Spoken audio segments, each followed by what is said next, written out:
My name is Dave Goeller, and I work at the University of Nebraska. I'm part of the Ag Econ department there. And I'm currently the Deputy Director for the North Central Risk Management Education Center.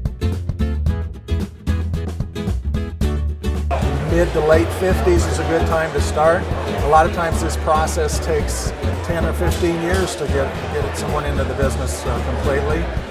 You may want to start out with a period when the owner still makes all the management decisions, but teaches and mentors and coaches that beginner along, and then have another period where they maybe make the decisions together, and then finally, just before the owner wants to begin retiring from the management decisions, that younger partner or that younger member of the business makes the decisions, but the owner's still available for that backup if need be. And eventually then the owner's going to retire from the management decisions.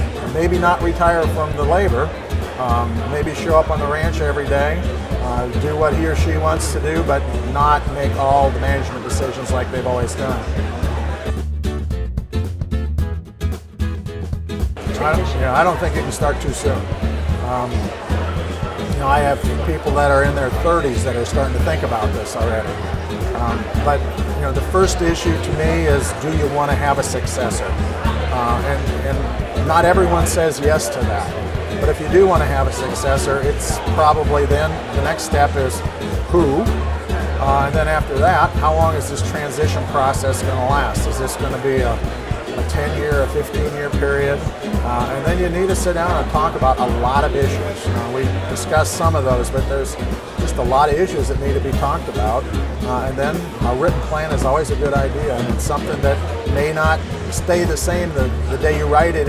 You may think that's going to be the plan, but you may have to go in a year or two or three and tweak it a bit, and that's okay. That happens. There's a couple of insurances that I think are helpful.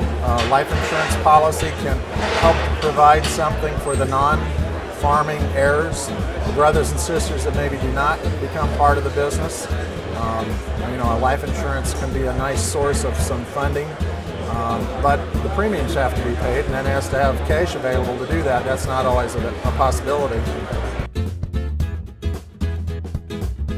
The long-term care issue is also one to think about. If a nursing home is in the picture, that can eat up a lot of equity in a farm or ranch, and there's kind of a give and take on that, because farm tax policy tends to make it advantageous for the land not to transfer until the time of death, on the one hand, but on the other hand, if the land is still in the owner's name and they have to go to a nursing home, they could lose that land to pay for the nursing home. So a couple of issues there.